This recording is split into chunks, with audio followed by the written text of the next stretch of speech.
എല്ലാവർക്കും pet stock Malayalam എന്ന നമ്മുടെ യൂട്യൂബ് ചാനലിലേക്ക് സ്വാഗതം. എൻ്റെ പേര് ശ്യാം കൃഷ്ണൻ. നമ്മൾ ഇന്നത്തെ വീഡിയോയിലേക്ക് പോവുകയാണ്. ഇന്നത്തെ വീഡിയോ എന്ന് വെച്ചിട്ടുണ്ടെങ്കിൽ നമ്മുടെ ചാനലിൽ എപ്പോഴും ബേഡ്സ് റിലേറ്റീവ് ആയിട്ടുള്ള വീഡിയോസാണ് വരുന്നത്. ഇനി മുതൽ നമ്മൾ പ്രാവുകളുടെയും അതുപോലെ തന്നെ ഡോഗ്സ്, കേറ്റ്, അതുപോലെ തന്നെ ഫിഷുകൾ, ഇതിൻ്റെയൊക്കെ ബ്രീഡിങ്ങും കെയറും വീഡിയോസും നമ്മൾ അപ്ലോഡ് ചെയ്യുന്നതായിരിക്കും. അപ്പം നമ്മൾ ഇന്നത്തെ വീഡിയോ എന്ന് പറഞ്ഞാൽ ബേഡ്സ് കേജിന് സമീപം ഉണ്ടാകുന്ന ശബ്ദങ്ങളെക്കുറിച്ചിട്ടാണ്. അതായത് ഒരു പക്ഷിയുടെ കൂട്ടിൻ്റെ സമീപത്ത് അത് ഒരു ബേസിൽ കൂടുതൽ ഒരുപാട് സൗണ്ടുകൾ ഉണ്ടാകുമ്പോൾ ആ പക്ഷിക്കുണ്ടാകുന്ന ബുദ്ധിമുട്ടുകൾ, ഇത് ബ്രീഡിങ്ങിനെ എങ്ങനെയൊക്കെയാണ് ബാധിക്കുന്നത്, ഇതിൽ നിന്ന് നമുക്ക് എന്തൊക്കെ ചെയ്യാനായിട്ട് സാധിക്കും എന്നതിനെക്കുറിച്ചിട്ടൊക്കെയാണ് ഇന്നത്തെ വീഡിയോ. കുറച്ചുകൂടി ഡീറ്റെയിൽഡ് ആയിട്ട് പറയുകയാണെന്നുണ്ടെങ്കിൽ, നിങ്ങൾ പുതുതായിട്ട് ബേഡ്സിനെ വാങ്ങുന്നവർക്കാണ് ഇത് ഏറ്റവും കൂടുതൽ പ്രശ്നം ഉണ്ടാക്കുന്നത്. അതായത് നമ്മൾ കുഞ്ഞു ബേഡുകളല്ലാതെ ബ്രീഡിംഗ് സെറ്റുകളെയൊക്കെ മറ്റൊരു സ്ഥലത്ത് നിന്നും കൊണ്ട് നമ്മുടെ കേജ് ഇടുന്നതിൻ്റെ മെയിൻ ഉദ്ദേശം പെട്ടെന്ന് ബ്രീഡിങ് നടക്കാനും പെട്ടെന്ന് കുഞ്ഞുങ്ങൾ കേജിലുണ്ടാവാൻ വേണ്ടിയിട്ടൊക്കെയാണ്. ചിലർക്ക് സെയിൽ ചെയ്യാനായിരിക്കും, ചിലർക്ക് വളർത്തിയെടുക്കാനായിരിക്കും, എന്തോ ആയിക്കോട്ടെ. പക്ഷേ നമ്മളങ്ങനെ ചെയ്യുന്നത് ബ്രീഡിങ്ങിന് വേണ്ടിയിട്ടാണ്. പക്ഷേ ഈ ബ്രീഡിംഗ് ടൈമിൽ വെളിയിലുണ്ടാകുന്ന അതിശക്തമായ ശബ്ദങ്ങൾ, അതായത് ഇപ്പം ജംഗ്ഷനിൽ വീടുള്ളവരാണെന്നുണ്ടെങ്കിൽ നിരന്തരമായിട്ടുള്ള ഹോണടി, മറ്റ് വലിയ വാഹനങ്ങളുടെ ശബ്ദം, ഇപ്പം വെൽഡിങ്ങിൻ്റെ ശബ്ദം, അല്ലെങ്കിൽ അങ്ങനെയുള്ള ഷോപ്പുകൾ അടുത്തുള്ളവർ, ഫാക്ടറീസ് അടുത്തുള്ളവർ, അപ്പം ഇതൊക്കെ നമ്മുടെ ബേഡുകളെ എങ്ങനെയൊക്കെയാണ് ബാധിക്കുന്നത്, എന്തുകൊണ്ടാണ്, ചിലപ്പോൾ ആ കാരണം കൊണ്ടൊക്കെ ആവാം ബേഡ്സ് നിരന്തരമായിട്ട് എഗ് ഇടാതിരിക്കുന്നത്, അല്ലെങ്കിൽ എഗ് ഇട്ട ശേഷം തറയിലിട്ട് പൊട്ടിക്കുന്നതൊക്കെ ഇതിൻ്റെ ഡിസ്റ്റർബൻസ് കൊണ്ടായിരിക്കാം. അപ്പോൾ അതൊക്കെയാണ് നമ്മൾ ഇന്നത്തെ വീഡിയോയിലൂടെ പരിശോധിക്കാനായിട്ട് പോകുന്നത്. അപ്പോൾ ഇന്നത്തെ കണ്ടൻറ്റ് ബേഡ്സ് കേജിന് സമീപത്ത് ശബ്ദങ്ങൾ ഉണ്ടാകുമ്പോൾ ബേഡ്സിന് എന്തെങ്കിലും പ്രശ്നമുണ്ടോ അതോ പ്രശ്നങ്ങളൊന്നും ഇല്ലേ എന്നതിനെക്കുറിച്ചിട്ടാണ്. ഇത് ബ്രീഡിങ്ങിനെ എങ്ങനെ ബാധിക്കുന്നു, അതുപോലെ തന്നെ പക്ഷികളുടെ സ്വഭാവത്തെ എങ്ങനെ നിയന്ത്രിക്കുന്നു, ഇതൊക്കെയാണ് ഇന്നത്തെ വീഡിയോ. എല്ലാവരും സ്കിപ്പ് ചെയ്യാതെ കാണാൻ ശ്രമിക്കുക. അതുപോലെ ആദ്യമായിട്ടാണ് പെറ്റ് സ്റ്റോക്ക് മലയാളം എന്ന നമ്മുടെ ഈ ഒരു യൂട്യൂബ് ചാനൽ നിങ്ങൾ കാണുന്നതെന്നുണ്ടെങ്കിൽ സബ്സ്ക്രൈബ് ചെയ്യുക, ബെല്ലൈക്കനും കൂടി എനേബിൾ ചെയ്യാൻ ശ്രമിക്കുക. നമുക്ക് നേരെ ഇന്നത്തെ വീഡിയോയിലേക്ക് പോയേക്കാം.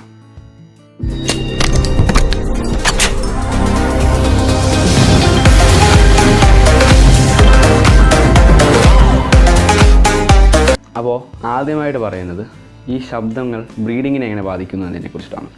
ഒരു എക്സാമ്പിൾ പറയുകയാണെന്നുണ്ടെങ്കിൽ, നമ്മുടെ കയ്യിലുള്ള കേജിൽ പെട്ടെന്ന് ശബ്ദങ്ങൾ ഉണ്ടാവുകയാണ്. അതായത് നമ്മൾ ഒരു ബേഡിനെ വാങ്ങി ഒരു 6 മാസം വരെ ശബ്ദങ്ങളൊന്നുമില്ല, നീറ്റായിട്ടുള്ള പ്ലേസ്, മറ്റ് വെളിയിൽ നിന്നും ഔട്ട്സൈഡിൽ നിന്നും മറ്റ് കിളികളുടെ ശബ്ദങ്ങൾ മാത്രം, അല്ലെങ്കിൽ 1-2 വാഹനങ്ങൾ പോകുന്ന വെച്ചിട്ടുണ്ടെങ്കിൽ വളരെ നീറ്റായിട്ടുള്ളൊരു ഏരിയയിൽ 6 മാസം വരെ ഒരു പ്രശ്നവുമില്ല. പെട്ടെന്ന് അടുത്തൊരു ഫാക്ടറി ഉണ്ടാവുകയോ, അല്ലെങ്കിൽ പെട്ടെന്ന് വാഹനങ്ങൾ ആ റോഡിലേക്ക് തിരക്ക് കൂടി വരുന്നു, അല്ലെങ്കിൽ അടുത്ത വീടുകളിൽ വെൽഡിങ് പണികൾ നടക്കുന്നു. ഈ സമയങ്ങളിൽ നമ്മുടെ കേജിനെ എങ്ങനെയാണ് അത് ബാധിക്കുന്നത്? പെട്ടെന്ന് ശബ്ദങ്ങളുണ്ടാകുമ്പോൾ നമ്മുടെ ബേഡ്സ് ഉറപ്പായിട്ടും പേടിക്കും. കാരണം ഞാൻ പറഞ്ഞിട്ടുണ്ട്, ഒരു ബേഡ് ബ്രീഡിങ് നടക്കണമെങ്കിൽ ആ ഒരു കേജ് കംഫർട്ടായിരിക്കണം. ആ വെച്ച് കൊടുക്കുന്ന ബ്രീഡിംഗ് ബോക്സ് ആയാലും പോട്ടായാലും കൊടുക്കുന്ന ആഹാരമായാലും നമ്മൾ ഓണറായാലും ആ നിരന്തരം അതിനെ കെയർ ചെയ്യുന്ന ഒരാൾ, ഇതൊക്കെ വെച്ചിട്ടാണ് ആ ബേഡ് ആ കൂട്ടിൽ കംഫർട്ട് എന്ന് പറയുന്നത്. അങ്ങനെ കംഫർട്ടായിട്ടുള്ള ബേഡ് മാത്രമാണ് കേജിൽ എഗ് ചെയ്യുന്നത്. അപ്പം ഈ പെട്ടെന്നുണ്ടാകുന്ന ശബ്ദങ്ങൾ അടുത്ത വീട്ടിൽ വെൽഡിങ് നടക്കുന്ന സമയങ്ങളിൽ, അല്ലെങ്കിൽ അതൊക്കെ കുറച്ച് ദിവസങ്ങളിലൊക്കെ ഉള്ളതെന്ന് പറയാം. പക്ഷേ നിരന്തരമായ റോഡ് സൈഡിലൊന്നും നമ്മൾ ഒരിക്കലും കേജ് സെറ്റ് ചെയ്യരുത്. ഇപ്പോൾ എൻ്റെ കേജ് പണ്ടത്തെ വീഡിയോ തൊട്ട് എൻ്റെ സബ്സ്ക്രൈബേഴ്സിന് അറിയാം, എൻ്റെ കേജ് റോഡ് സൈഡിലാണ്. പക്ഷേ എൻ്റെ വീടെന്ന് പറഞ്ഞാൽ ഗ്രാമവും സിറ്റിയൊക്കെ ആയിട്ടുള്ള മീഡിയം സ്ഥലത്തായതുകൊണ്ട് വലിയ ബുദ്ധിമുട്ടൊന്നുമില്ല. പക്ഷേ നമ്മൾ അങ്ങനെ വേണം. എന്നെ പലരും വിളിച്ച് ചോദിക്കാറുണ്ട്, കേജ് എങ്ങനെ സെറ്റ് ചെയ്യേണ്ടത്. കേജ് സെറ്റ് ചെയ്യേണ്ട മറ്റൊരാളെ കുറിച്ചല്ല നിങ്ങൾ ചോദിക്കേണ്ടത്. നിങ്ങൾ തന്നെ ഓർക്കുക, നിങ്ങൾ വീടിൻ്റെ മാക്സിമം 2 രീതി കേജ് സെറ്റ് ചെയ്യുക. ഒന്ന് ഔട്ട്ഡോറും ഒന്ന് ഇൻഡോറും. ഇതിൻ്റെ പ്രാധാന്യം എന്ന് പറഞ്ഞാൽ അതിശക്തമായ തണുപ്പ്, മഴ, ഇതങ്ങനെ പെട്ടെന്ന് ചേഞ്ചായി വരുന്ന സ്ഥലങ്ങളുണ്ട്. അപ്പോൾ അങ്ങനെയുള്ള മലയോര പ്രദേശങ്ങൾ, അങ്ങനെയുള്ള സ്ഥലങ്ങളിലുള്ളവർ മാക്സിമം ഇൻഡോറിൽ തന്നെ കേജ് ചെയ്യുക.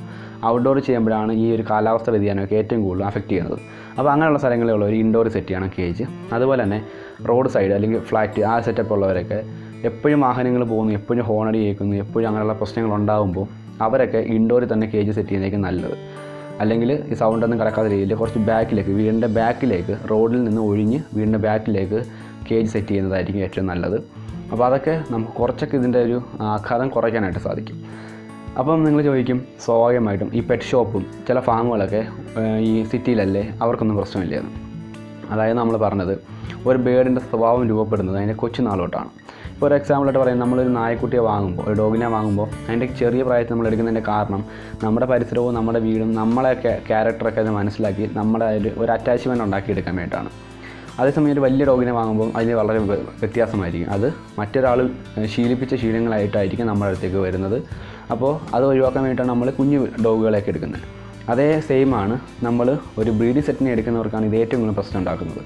ബ്രീഡിംഗ് സെറ്റിനെ എടുത്തുകൊണ്ട് വന്നിട്ട് ബ്രീഡിംഗ് സെറ്റ് കിടക്കുന്നത് അവരൊരു സ്വഭാവം എന്ന് പറഞ്ഞാൽ മുന്നേ ബ്രീഡായിക്കൊണ്ടേയിരിക്കുന്ന അല്ലെങ്കിൽ മുന്നത്തെ ഒരു ഓണറിൻ്റെ വീടും പരിസരവും അതൊക്കെ അവിടുത്തെ ക്ലൈമറ്റും കാര്യങ്ങളൊക്കെ ആയിരിക്കും. അപ്പം ട്രാൻസ്പോർട്ടേഷനൊക്കെ ഇപ്പോൾ അവൈലബിൾ ആയിട്ടുള്ള കാലത്ത് എൻ്റെ കയ്യിൽ നിന്ന് തന്നെ ഈ കൊല്ലത്തുള്ള എൻ്റെ വീട്ടിൽ നിന്ന് കണ്ണൂരേക്കും അങ്ങോട്ടൊക്കെ ഞാൻ ട്രാൻസ്പോർട്ടേഷൻ ചെയ്യാറുണ്ട് ബേഡ്സിന്. അപ്പോൾ ഇവിടുത്തെ ക്ലൈമറ്റ് ആയിരിക്കില്ല അവിടുത്തെ ക്ലൈമറ്റ്. അതുപോലെ തന്നെ നമ്മുടെ വീടിന് പരിസരം പോലെ ആയിരിക്കില്ല ചിലപ്പോൾ അവരുടെ വീട്, ചിലപ്പോൾ അത് സിറ്റിയിലായിരിക്കാം. അപ്പോൾ നമ്മൾ പറയും നിങ്ങൾ ചിക്സിനെ എടുക്കാൻ വലിയ ബുദ്ധിമുട്ടുണ്ടാകത്തില്ല, കാരണം ചിക്സ് ഒന്നും ബ്രീഡ് ആവത്തില്ല. അപ്പോൾ ഒരു 6 മാസമായ ബേഡിനെയൊക്കെ നമ്മൾ കൊടുക്കുമ്പോൾ അതൊരു 8 മാസം 10 മാസം അല്ലെങ്കിൽ 1 ഇയർ തൊട്ടാണ് ബ്രീഡിങ് സ്റ്റാർട്ട് ചെയ്യുന്നത്. അപ്പോൾ അവർക്ക് ഒരു 6 മാസത്തോളം കിട്ടും.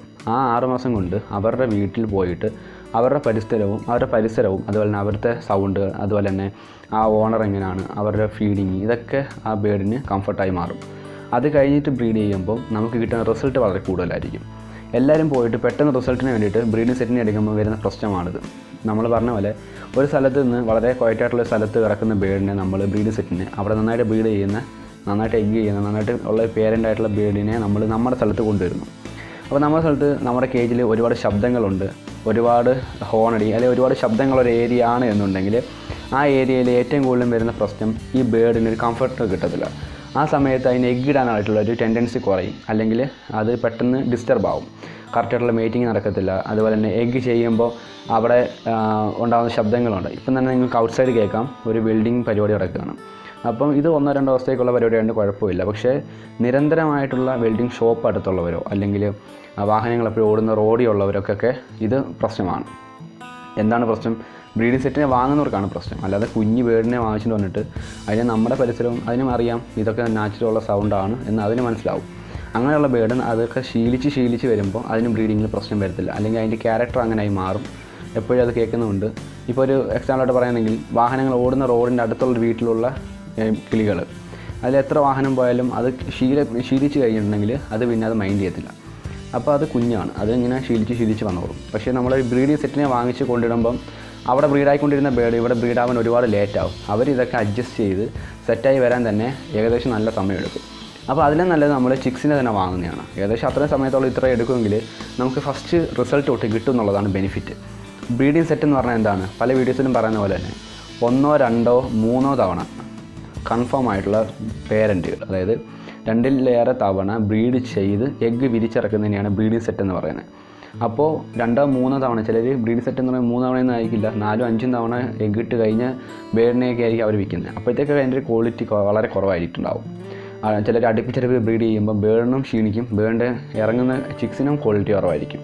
അപ്പോൾ അതിലൊക്കെ നല്ലത് നമ്മൾ നല്ല ക്വാളിറ്റി ഉള്ള കുഞ്ഞുങ്ങളെ കൊണ്ടുവന്നിട്ട് നമ്മൾ വളർത്തിയെടുത്ത് നമ്മൾ ബ്രീഡ് ചെയ്യിക്കുമ്പോൾ ഫുൾ റിസൾട്ടായിരിക്കും കിട്ടുന്നത്.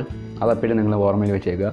പിന്നത്തെ വീഡിയോ എന്ന് പറഞ്ഞാൽ നമ്മൾ എന്തൊക്കെയാണ് ശ്രദ്ധിക്കേണ്ടത് ഔട്ട്ഡോർ ഇൻഡോർ 2 രീതി നമുക്ക് കേജ് ചെയ്യാനുള്ള സെറ്റപ്പ് ഉണ്ട്. അപ്പം ഈ പറഞ്ഞ പോലെ കാലാവസ്ഥ പെട്ടെന്ന് ചേഞ്ച് ആവുന്നവർ, അല്ലെങ്കിൽ അതിശക്തമായ തണുപ്പുള്ളവർ, ഫിഞ്ചസൊക്കെ എന്ന് പറഞ്ഞാൽ തണുപ്പൊട്ടും ശരിയാകത്തില്ല. അപ്പോൾ അവർക്ക് എപ്പോഴും നല്ലത് ഇൻഡോർ ആയിട്ടുള്ള കേജാണ്. അതല്ല വാഹനങ്ങൾ എപ്പോഴും ഉള്ള റോഡ്, അല്ലെങ്കിൽ എപ്പോഴും തിരക്കേറിയത്, അടുത്ത ഫാക്ടറി ഉണ്ട്, ഒരുപാട് ശബ്ദം, സൈറൻ, അതൊക്കെ ഉണ്ടെന്നുണ്ടെങ്കിൽ അവർക്കും ഇൻഡോറാണ് എപ്പോഴും നല്ലത്. അല്ലെങ്കിൽ വീടിന് ബാക്കിൽ എവിടെയാണോ വാഹനങ്ങൾ അല്ലെങ്കിൽ ശബ്ദമുള്ളത് ആ ഒരു കോർണറിൽ നിന്ന് മാറ്റി അപ്പുറത്തെ കോർണർ സെറ്റ് ചെയ്യുക. അങ്ങനെയൊക്കെ നമ്മൾ കൂട് മാറ്റി വെച്ച് കൊടുക്കാൻ ശ്രമിക്കാം. എപ്പോഴും നിങ്ങൾ കൂട് സെറ്റ് ചെയ്യുമ്പോൾ ഒരു ഫിക്സ്ഡ് ആയിട്ടുള്ള കേജ് സെറ്റ് ചെയ്യാതെ ട്രാൻസ്പോർട്ടേഷൻ പറ്റിയ, അതായത് അവിടെ നിന്ന് എടുത്ത് ഇങ്ങോട്ട് മാറ്റാൻ പറ്റുന്ന രീതിയിലുള്ള ലെസ് വെയിറ്റ് ആയിട്ടുള്ള, അത് വെയിറ്റ് കുറച്ച് നമുക്ക് അഡ്ജസ്റ്റ് ചെയ്ത് അങ്ങോട്ടും ഇങ്ങോട്ടും കൊണ്ടുവെക്കാൻ പറ്റുന്ന രീതിയിൽ കേജ് സെറ്റ് ചെയ്യുകയാണെങ്കിൽ എപ്പോഴും നല്ലതാണ്. ആ കേജ് നമുക്ക് അങ്ങോട്ടും ഇങ്ങോട്ടും മാറ്റി വെക്കാനായിട്ട് സാധിക്കും. ഇപ്പം കാലാവസ്ഥ അനുസരിച്ച് ചേഞ്ച് ചെയ്യാൻ സാധിക്കും. ഇതുപോലെ ശബ്ദങ്ങളുണ്ടാകുമ്പോൾ അത് മാറ്റി വെക്കാൻ സാധിക്കും. അതുകൊണ്ട് ഒരുപാട് ഗുണങ്ങളുണ്ട്. ഇനിയിപ്പോൾ നമ്മൾ വീട് മാറി പോകുമ്പോഴൊക്കെ അതിനെ അങ്ങോട്ട് കൊണ്ടുപോകാനൊക്കെ സാധിക്കും. എപ്പോഴും അങ്ങനെ ഒരു കേജ് സെറ്റ് ചെയ്യുന്നതാണ് എപ്പോഴും നല്ലത്. ഓക്കെ, അപ്പം ഇതൊക്കെ ഒന്ന് ഓർമ്മിപ്പിക്കാൻ വേണ്ടിയിട്ടായിരുന്നു ഇന്നത്തെ വീഡിയോ. അപ്പോൾ മാക്സിമം എല്ലാവരും കുഞ്ഞു ബ്രീഡുകൾ തന്നെ വാങ്ങാൻ ശ്രമിക്കുക. അതിനെ വളർത്തി ഫസ്റ്റ് റിസൾട്ടോട്ട് നിങ്ങൾ എടുക്കാൻ ശ്രമിക്കുക. ഇന്നത്തെ വീഡിയോ അവിടെ അവസാനിപ്പിക്കുകയാണ്. വീണ്ടും മറ്റൊരു വീഡിയോ കാണുമ്പോഴേക്കും എല്ലാവർക്കും ബൈ.